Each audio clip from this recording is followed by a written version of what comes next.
In coordination with the District Attorney Brad Smith, the GBI has arrested Colin Gray, age 54, in connection to the shooting here at Apalachee High School.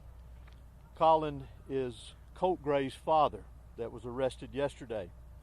He is charged with the following: 4 counts of involuntary manslaughter, 2 counts of second-degree murder, and 8 counts of cruelty to children. Mr. Gray, these charges stem from Mr. Gray knowingly allowing his son, Colt, to possess a weapon. This is a very difficult time, as we know, for students and parents, and so many I know of students and parents here in this county and around this state are afraid. You all have likely seen reports of incidents of other students making threats today at various schools around our state. In each of these incidents, police, law enforcement took charges, they made arrests, acted very swiftly, as we take incidents like this very seriously across this state. This is a time for all of us as a community and a state to come together and remain vigilant. Students must be supported and encouraged here in this community and across this state to contact a member of their school faculty with any and all concerns of suspicious activity that they may see.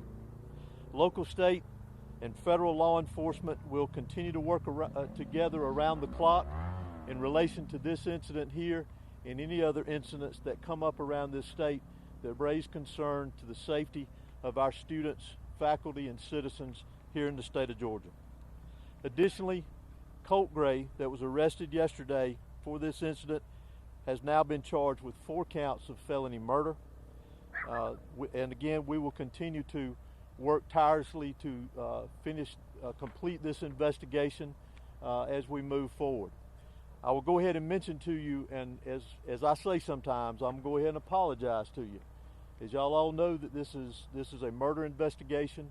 It is a very serious investigation, one that we take serious, one that we will continue to diligently work on and be very thorough with it, with the GBI and our local partners here.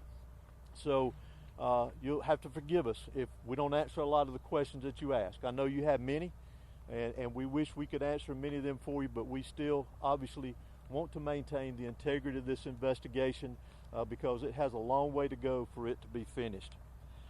Again, I also want to remind everyone that we need to continue to pray and support the victims that were involved here, the school teachers, the faculty, the students, obviously those that lost their lives, their families, and those that were injured.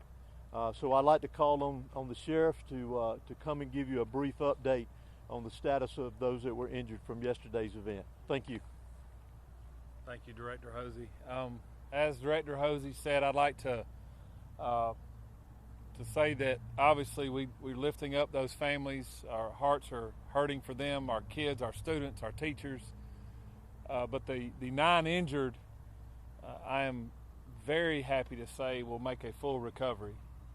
And that's a testament to the response that we had, in my opinion, the response that medical staff responded with, in my opinion, and we're very happy to say that they will make a full recovery after that response.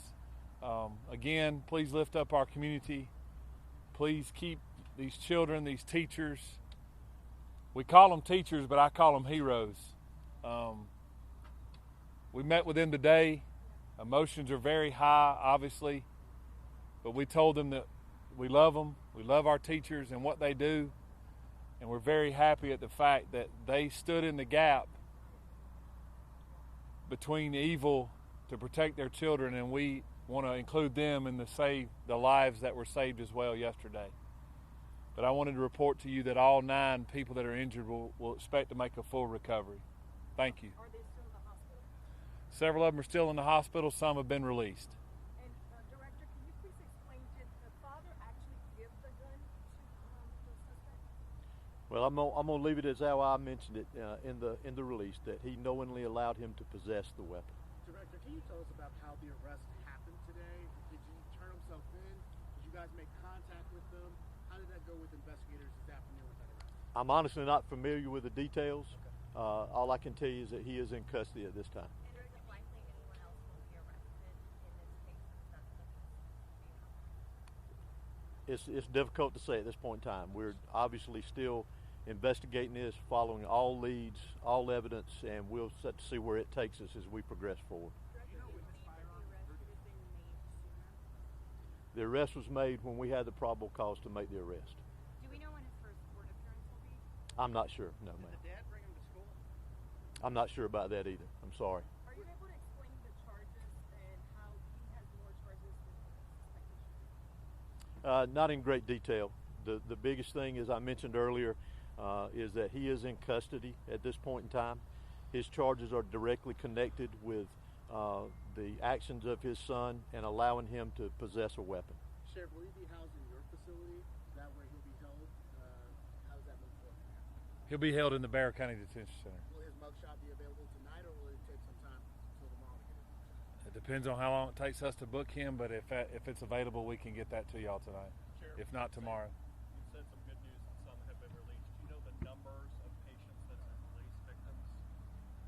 I don't want to speak to that because I don't know the exact number, but I know that I want to just report that all 9 would make a full recovery and be able to leave the hospital.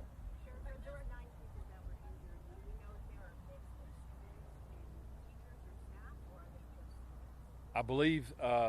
I believe 2 were adult teachers, and the rest, which would be 7, would be students. Director, can you explain whether there's precedent for charges like this? I'm sorry. Can you explain whether there's precedent in the state of Georgia as far as the GBI is concerned for the father or parent to be charged with a crime? I don't have any details on any history of it, but I would venture to say it's not something new. Can you tell us about the evidence that led to these charges? No, ma'am. That's part of the ongoing investigation. I apologize. Sheriff, after all this time with him being able to talk with investigators, you were pretty strong yesterday with saying this was an evil act. It's very sad, obviously, but looking back at what the 14-year-old's been able to say to investigators over the last 24 hours, can you reflect on just what this community is facing after what he allegedly did at this school? What we're facing, heartbreak. We're heartbroken. A young person brought a gun into a school, committed an evil act, and he took lives, and he injured many other people, not only physically but mentally. But I'm proud of Bexar County. I'm proud of our superintendent. I'm proud of these teachers. I'm proud of these schools. And I'm proud of where I live. And we'll get past this. If you see behind me, up here on the hill, we got a vigil going on at our flagpole. I welcome you to go see those kids and those young people that are hurting. Director, can you please explain whether you're still expecting more charges? I think I answered that earlier. Our investigation is still ongoing, so we'll see where things go with our investigation, and I'll leave it at that. Thank you so much. That's all we have for tonight. Continue to follow GBI on X. Please monitor our website. We did not anticipate another update, but as you can see, it's fluid. Things are developing. Again, we appreciate your patience and your support and your continued prayers for the victims. Thank you.